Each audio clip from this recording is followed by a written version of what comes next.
vivos é determinado por filósofos mortos, dos quais provavelmente você nunca ouviu falar, né? Então, e essa influência positivista acredita na tecnocracia. Quer dizer, um governo que não tem disputa política, não tem luta política. São técnicos que resolvem, técnicos cientistas que resolvem todos os problemas. E foi assim que os milicos tentaram governar. Chamavam os melhores técnicos de todas as áreas, economia, minas, energia, transporte, etc, etc. Tomavam as decisões e a classe política só servia para carimbar o decreto. Então eles reduziram o Congresso, né, a uma espécie de cartório. Está lá só para registrar o documento.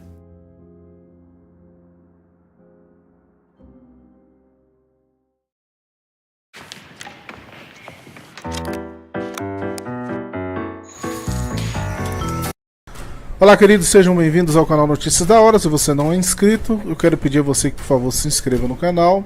Também deixe o seu like no vídeo, o seu joinha, o seu gostei. Isso é muito importante para nós, o seu like. Você curtir o vídeo é muito importante para ajudar o canal a crescer. Também compartilhe esse vídeo nas redes sociais, deixe seu comentário, porque o seu comentário também é muito importante para nós, importante para o canal e para a comunidade. Meus queridos amigos, Rodrigo Maia continua se ferrando.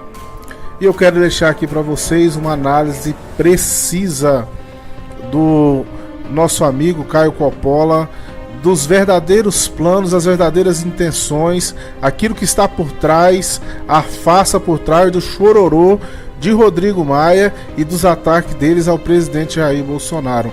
Uma análise que você dificilmente verá em outro lugar. O vídeo original eu vou deixar embaixo também. Aqui só tem um trecho da fala do Caio, mas eu vou deixar o vídeo original da Jovem Pan embaixo, se vocês quiserem ver. Mas aqui está a fala completa do Caio Coppola. Confere aí a surra, o coro, como Caio Coppola detonou com embasamento real de informações daquilo que Rodrigo Maia está planejando. Confere aí no vídeo e não se esqueça de curtir. O diagnóstico do Fernando Henrique Cardoso é muito impreciso. O Jair Bolsonaro nunca criticou pessoalmente o deputado Rodrigo Maia, que por sua vez se endereça de forma desrespeitosa tanto a ministros quanto ao presidente e seu governo. Nos últimos dias ele chamou o ministro Sérgio Moro de mero funcionário do Bolsonaro e falou que o governo é um grande deserto de ideias. Para usar uma expressão sua, Edgar, quando o presidente da Câmara lava as mãos em relação ao assunto mais urgente e relevante do Brasil, é óbvio que a sociedade reage. Por isso que é muito importante aqui a gente recapitular os fatos para refrescar a memória do ouvinte, certo? Vamos lá. Jair Bolsonaro é eleito fazendo campanha em prol de uma agenda liberal na economia, reconhecendo, inclusive a contragosto, a necessidade premente de uma nova previdência. Aí o governo escala um time de notáveis para o Ministério da Economia, capitaneado pelo Paulo Guedes. Essa equipe de excelência apresenta um bom projeto de reforma da Previdência que supera, inclusive, em abrangência e qualidade, a sua versão anterior do agora enjaulado Michel Temer. O projeto é submetido ao Congresso num contexto de apoio popular recorde à reforma da Previdência. E os mercados, vamos lembrar disso, reagem positivamente, ou seja, precificando o sucesso futuro.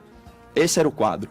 Entra em cena o Congresso Nacional e a sua sanha pela barganha e talento para o achaque institucional. E quais as reclamações desse Congresso personificadas na figura do Rodrigo Maia? Primeiro, vídeo de culinária no trabalho. Você sabe o que harmoniza com isso? Demissão. Você está demitido.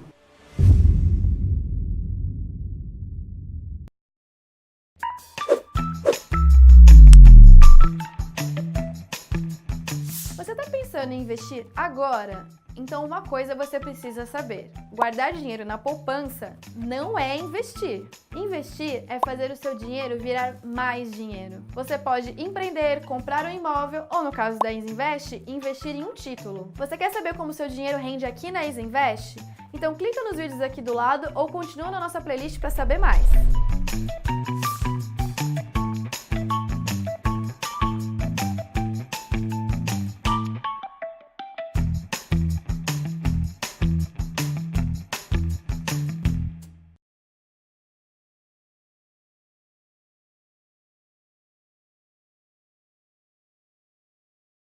ônus político. O presidente está empurrando o ônus político da reforma para o Congresso. Obviamente, essa reforma é impopular, porque mexe no bolso do brasileiro. Só que a crítica não procede, porque a reforma está umbilicalmente ligada ao Bolsonaro. A imprensa, a oposição e o eleitorado associam a reforma a ele, certo? Em segundo lugar, qual a segunda crítica? A tal da articulação política, né? Falta articulação política por parte do presidente. Ó, você vai me desculpar, mas articulação política republicana, certo? É aquela fundada no diálogo.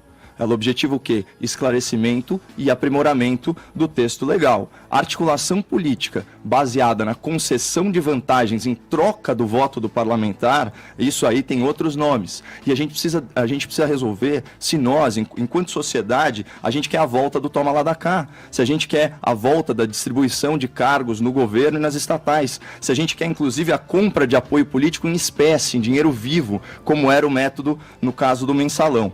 Por isso que eu acho que o questionamento do presidente da República é legítimo, abre aspas. A bola agora está com o parlamento. O que articulação? O que está faltando eu fazer? Será que é um esforço de comunicação? Porque a forma que eu lembro é que a nova Previdência ela foi apresentada à sociedade via imprensa numa coletiva de mais de 4 horas. Só que na Jovem Pan, o secretário especial já veio várias vezes discorrer sobre detalhes do projeto. E o presidente já convocou um pronunciamento em rede nacional especificamente sobre a Previdência. Aí vem o Maia e diz o seguinte, abre aspas, ele precisa assumir essa articulação porque ele tem que explicar o que é essa nova política. Resposta do Bolsonaro, não serei levado para um campo de batalha diferente do meu. Eu respondo pelos meus atos no executivo. Legislativo são eles. Edgar, isso é o exato oposto de autoritarismo. Isso é Montesquieu na veia, separação dos poderes.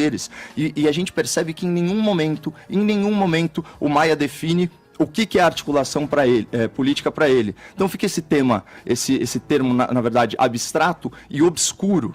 E o mais triste é que a grande imprensa, né, enquanto espuma de raiva aí na sua sofreguidão para criticar o bolsonarismo, está se colocando ao lado da velha política, né, em nome da governabilidade. Ou seja, você tem jornalista quase falando literalmente que os fins justificam os meios.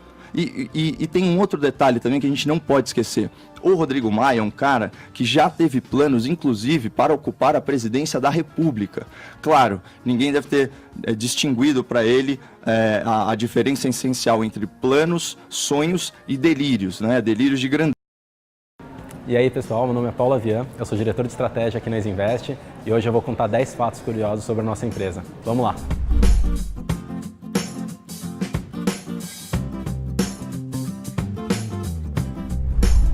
A corretora foi criada em 1968, acabamos de completar 50 anos e hoje somos a maior. Agora, é muito importante que ele adicione só uma pitadinha de patriotismo nos banquetes palacianos dele, porque o Brasil não é o playground do presidente da Câmara para ele ficar brincando de esconde-esconde com a reforma da Previdência. Quem sabe, se ele for mais atento à voz das ruas, se ele voltar para a realidade e fizer o que se espera de um político responsável, ele consiga aí uma notinha de rodapé nas páginas da história. Bom dia. Bom dia, Raíssa. Bom dia, Carolina. Começar com os embates do fim de semana que ecoam ainda, né? Envolvendo principalmente Rodrigo Maia, presidente da Câmara. É verdade. Pois é, o pior é que operadores da Bolsa acreditam, né, que haja realmente um problema, quando não aconteceu nada ainda. Né? É só disque, fofoca, discussão de sexo dos anjos, né, que eu vi assim anunciado como uma tragédia e aí a Bolsa, por exemplo, caiu. Que o Rodrigo Maia não vai mais articular a reforma da Previdência. Né? Qual é a questão óbvia? É que ele não pode articular a reforma da Previdência. Essa não é a função dele, ele tem que ser neutro, porque ele como presidente da Câmara, tem que ficar isento em relação às diversas correntes contra e a favor a reforma da Previdência, com todas as suas nuances. Ele não é líder de governo. Essa não é a função dele. Então, a gente está discutindo o óbvio aí, né, uma coisa assim meio de candinha e as ações das companhias brasileiras desvalorizam. Esse é um fato, né, que desvalorizaram. Claro que está lá, bate-boca, Rodrigo Maia está afetado, em relação ao pai, em relação ao sogro, que respondem na justiça. O sogro chegou a ser preso, né? Mas essas questões de reforma da Previdência são com as lideranças do governo, liderança do governo no Congresso, liderança do governo na Câmara. O líder do governo na Câmara, aliás, esteve com o presidente ontem, né? Aí começa o tititi. Eu fui ver o Twitter do Carlos Bolsonaro, que teria ofendido o Rodrigo Maia. Não, foi de apoio a Moro, né? Na pressa de votar a lei anticrime, né? Num país de 60 mil homicídios, claro que tem que ter pressa para votar essa lei anticrime.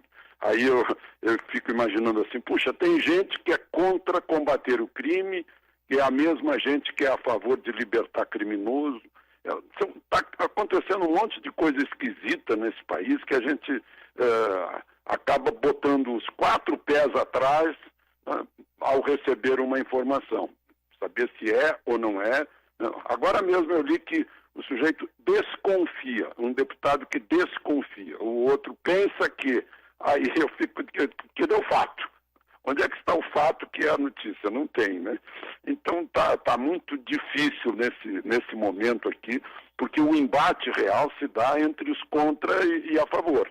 Aí se usa todo tipo de instrumento, né? Quem quiser acreditar, que acredite. Alexandre, mas você vai fazer o Enem em 2019 e ainda está em dúvida sobre assinar um plano com o MiSalvo? Deixe.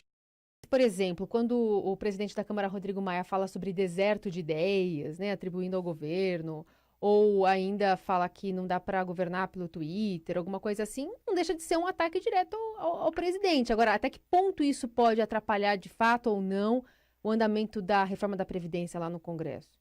Pois é, essa é a pergunta que está sem resposta. Uhum. Isso vai atrapalhar? Ele pode afetar a agenda, ele pode dizer, não vai mais tramitar, né? A gente sabe que antes da viagem para o Chile, os dois presidentes, o da Câmara e o da República, se reuniram lá na casa do presidente da Câmara para falar sobre a tramitação, né? E ainda não se tem resultado disso, porque as coisas estão indo devagar. Então, vai devagar, sai a reforma da Previdência, ficamos sem Previdência? Essa é uma pergunta que ainda está sem resposta. E amanhã, de qualquer forma, tem um confronto, ou pelo menos uma agenda importante, que é a própria presença do ministro, né, da Economia, Paulo Guedes, lá na CCJ. Vamos ver o que também acontece a partir disso. Que é um momento importante em que ele vai lá para dirimir dúvidas entre os 66 integrantes da comissão. Vamos falar